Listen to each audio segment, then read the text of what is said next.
I recently had a chance to check out an all-electric vehicle car show. Now, I have to admit I've never heard of such a thing before, but when somebody invited me, I decided to go check it out. I was curious to see what kind of turnout would they get. Would it look anything like the cars and coffee I'm used to in Michigan? And what kind of vehicles would show up? So to find out, stick around.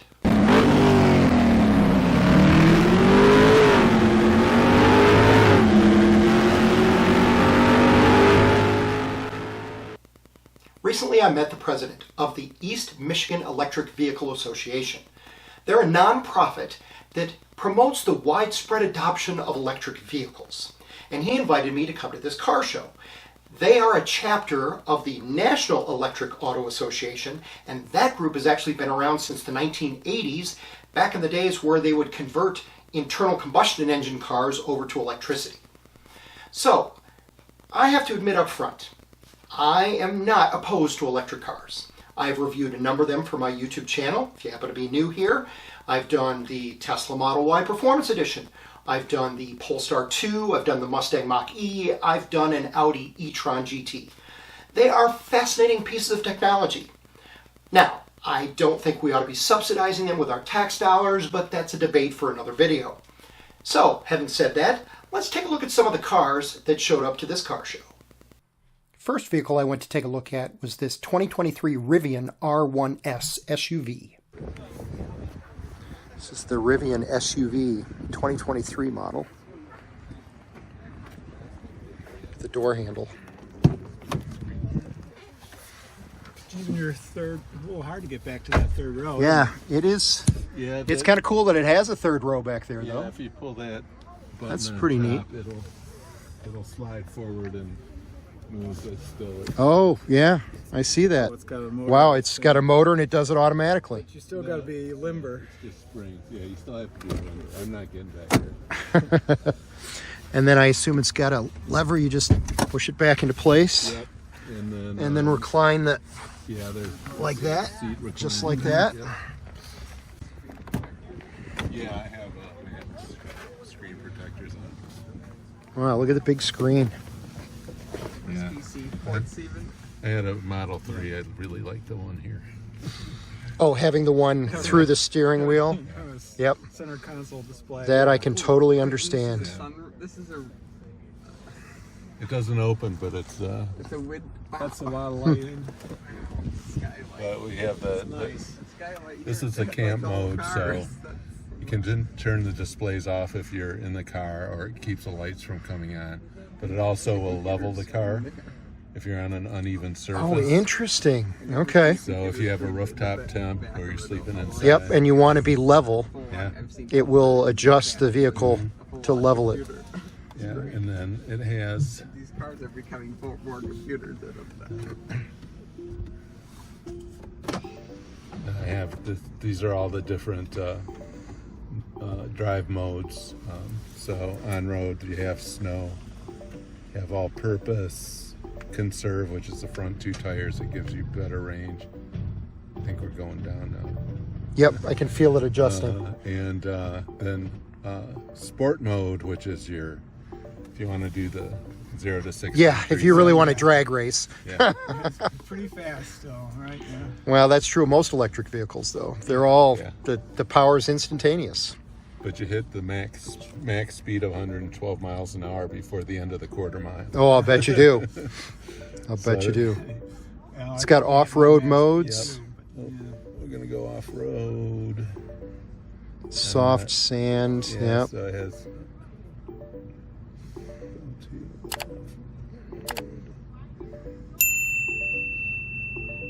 Okay, I'll say I'm in soft sand. Yeah. So it has soft sand mode.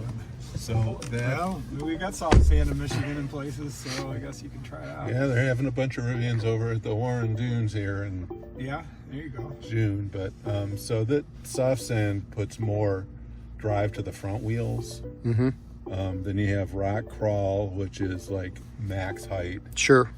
And you can only go 20 miles an hour. Yep. And then which one's this? This is.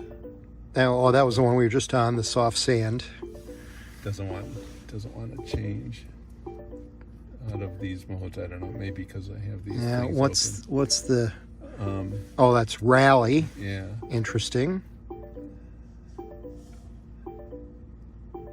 Oh, it's turning off stability control. Yeah, so there's rally mode, which is limited slip, and then they have drift mode. Yep. And then trailers, is that if you're attaching a trailer to yes, tow behind you? Right. So you can have 3 trailers, and so it can learn the trailer and the type of range you get with that trailer, and then you can also input, when you're beginning, put in weight and stuff, so that interesting. It'll give you an accurate range. Probably the cross section is more important than the weight, I'm guessing. Yeah, that's. Unless it's a really heavy trailer. Yep. And then you just go back to on road, and Yep. there you go. So I just looked at the SUV version. Now I'm looking at R1T. This is the pickup truck version of the Rivian. A lot of space in here. Fit quite a bit in there. Very cool. They're flying all around the buggy now too, because I think they finally put chargers over there. A video that I was just in the SUV version over there, and I'm like, I want to see a comparison with the pickup truck. So R1T, is that what they call this model? The R1T. Yep. R1T. Is this a 23, 24? 22. Oh, 22 model. Yes. Okay. Yep, so the screens are the same. Mm-hmm. Yep. You can tell the interior, even the way the seating is done, is all very much the same. Yep. The only one little difference is on stands. They changed. Mine is wood right here. Mm-hmm. His is like a plastic. A plastic. Yeah. It's kind of really the only change that I saw in between his and mine. So was the indentation for the logo was here? Yes. You just put in some the vinyl. yellow, the Yeah. vinyl lettering in. Yep, exactly. That's exactly what it was. So like the floor mats came this way Yep, with floor mats came with the it. yellow and everything. What's the range of the pickup truck? It says 300. Yeah. Then if you put it in serve, it says 330, but it's around 300. Yeah. High twos, like 290. I guess I've never really taken it down. Right, to find out. Yeah. Because you really don't want to. Correct. Kia EV6. All-wheel drive, 270 mile range. Owner says he loves it. So even though charging network for vehicles like this is a little more challenging than a Tesla, he says he wouldn't trade this for anything. Remote park assist is what they call it. Okay, and so how far can you move the car with your remote control? I haven't just held it down till it stopped, but I think just you have to be within 10 feet of the car. Okay, so you have to be within 10 feet. So you just hold the button down and the does it have a basically remote start it? Okay. And then once the vehicle remote starts, you hold the direction key down on the key here for which direction you want it to go. And so right now I'm holding forward, it's going to get into gear. And then it just rolls forward. Yep, it's on the brakes, yeah. So you let go of the button, it stops, and then you have another one where you can just reverse it. Is that supposed to be doing that? That's hilarious. The water that's spewing out over. Nope. Here's a Kia. Boy, I guess technically there's a little space to put something there, but it wouldn't be much. This is an Ioniq.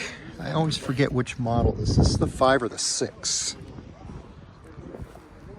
This is the Ioniq 6. Looks like it's brand new. It's got a temporary tag on it. Oh, he put the sticker in the window. It's a 2023 Ioniq 6 Limited long-range rear-wheel drive with 20-inch wheels. $53,925. And the only option added was floor mats for $210.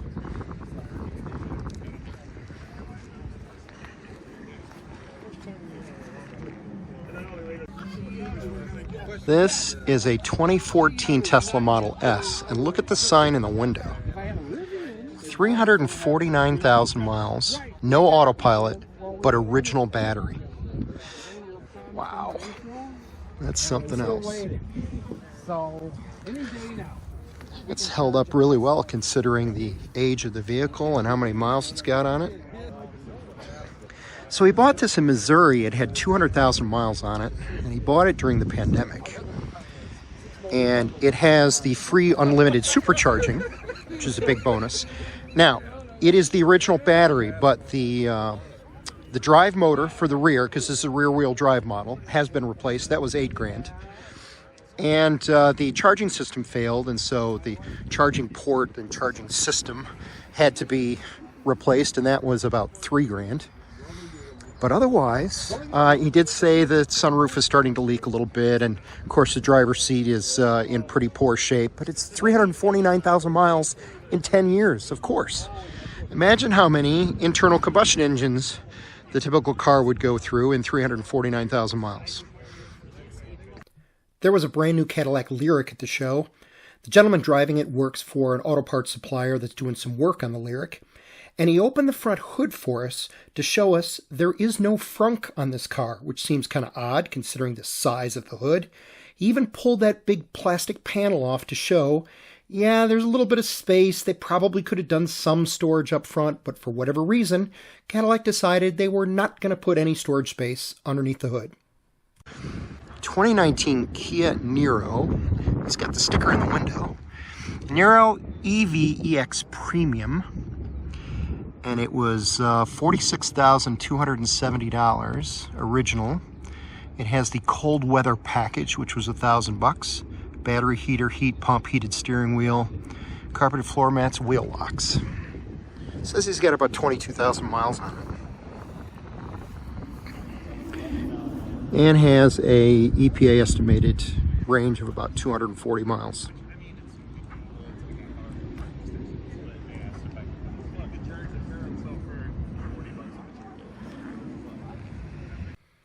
This is a 2022 Tesla Model S PLAID.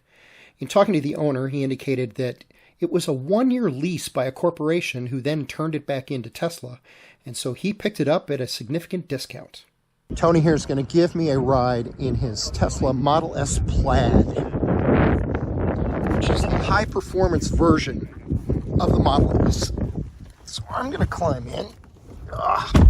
Put a seatbelt on. Sorry about the music. Yeah, that's all right. So interior-wise, it's probably not that much different from the regular Model S, is it? Yeah. Because your displays are the same, except the yoke steering wheel, of course, is different. Yep. Because you don't get that on a regular Model S. You actually can. Oh, can you order it that way? Yep. Oh, I didn't know that. Can.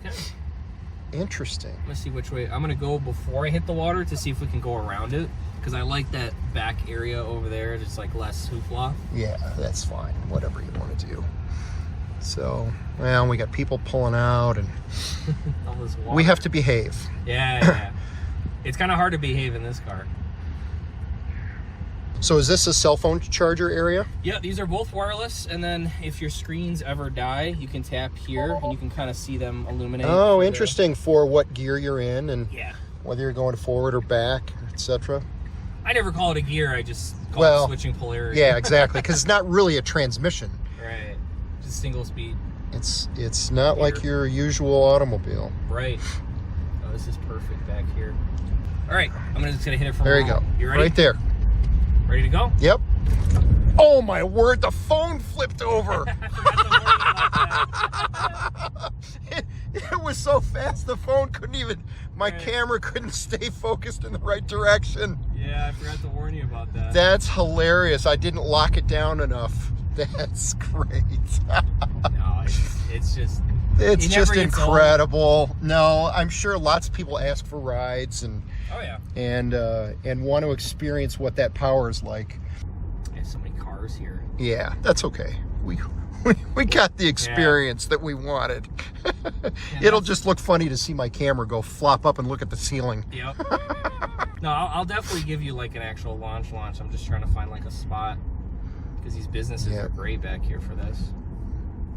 Or turn around and go back the way we were coming. Right, what's this? That's like the here? other option. Yeah, that's no, that's not going to do. That's not going to do. I'll just put it in drag strip mode. Oh, yeah, right there. Oh, yeah, we Just can even do remember- it right here. Yeah, it's just the water. Just remember your water is there, so you got to be careful. Yep. So that's the only thing.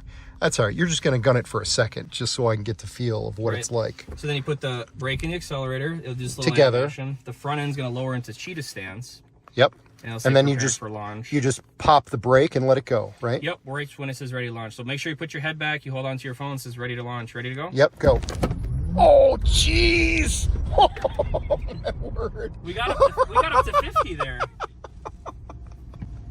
And I'll tell you, when I don't know if Kelly Sloan invited you out to the summer meetup thing. Yeah, I haven't heard about that. Yeah, so that's it's 2 days. The first day is like the summer meetup. All electric vehicles are welcome. Yeah. And it's just, it's like we have a lot of like people from YouTube, like Sandy Monroe, Kyle from Out of Spec, all these people that come out, and we have a bunch of speakers from like 10 a.m. to 5 p.m.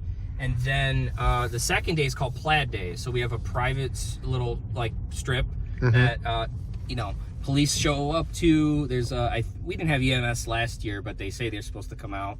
And essentially what happens is it's a private strip, and we launch the Plaids. Like we go up to like 120, 130. I went up to 165 last year. That was the limiter, but yeah, it's freaking wild. That is wild. Yeah. And where is this held? Muskegon. Muskegon. Okay. Yep. So I'll definitely make sure. I'm surprised Kelly didn't give you like a whole pamphlet and all that. So I'm glad you got to experience it though, man. Yeah, very cool. I do appreciate that very much. Oh, of course. One of the vehicles that I was hoping was going to show up at the car show was a Tesla Cybertruck, which had just been introduced, but unfortunately not so lucky. This picture you see here is one that I captured of one driving about a mile from my house just a few days after the car show was over.